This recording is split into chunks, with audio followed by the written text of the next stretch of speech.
pengakuan mengejutkan kepala dusun tempat Herianto, 27, tinggal, terkait sosok sang pembunuh gadis cantik bernama Dina Oktaviani, 21.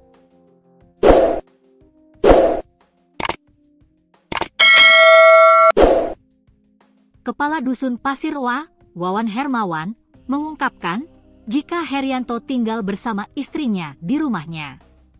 Namun, keberadaan istri Herianto menjadi pertanyaan lantaran Herianto bebas membawa Dina ke rumahnya dan melakukan tindakan sadis terhadap korban. Herianto membunuh serta meruda paksa gadis 21 tahun tersebut.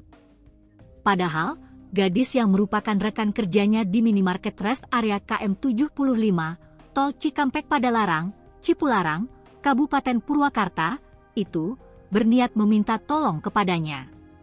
Namun ternyata, hal itu dijadikan momen bagi Herianto untuk menghabisi nyawa sekaligus meruda paksa serta merampok harta benda korban.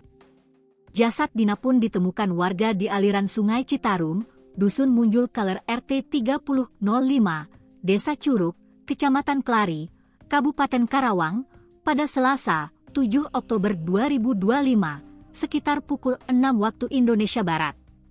Sungai Citarum adalah sungai terpanjang dan terbesar di Provinsi Jawa Barat, Indonesia, dengan panjang sekitar 297 km.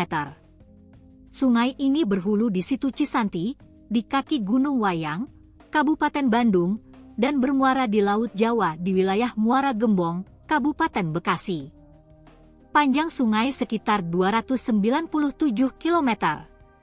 Adapun hulu sungai berada di Situ Cisanti, Kabupaten Bandung, dan hilir sungai di Muara Gembong, Kabupaten Bekasi.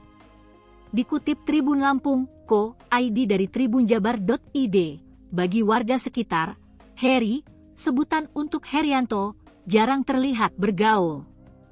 Kepala Dusun Pasirwa, Wawan Hermawan, menyebut Heri hanya sesekali nongkrong bersama pemuda kampung, itu pun jarang berbicara.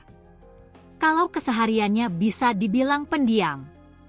Jarang kumpul, paling seminggu beberapa kali, tapi itu pun enggak banyak ngomong. Mungkin karena sibuk kerja di minimarket, ujar Wawan kepada tribunjabar.id, Kamis, 9 Oktober 2025. Menurut Wawan, Heri kerap pulang larut malam. Biasa pulang sudah lewat jam 12 malam, karena kerja di retail. Pernah bawa teman kerja ke rumah juga enggak pernah. Sosialnya lumayan baik, cuma pendiam. Jadi warga kaget saat tahu dia pelakunya, ucapnya. Rumah Herianto berada di perbukitan yang jauh dari keramaian. Pantauan tribunjabar.id, rumah sederhana dengan cat kuning itu tampak sepi dengan jarak antar tetangga cukup jauh.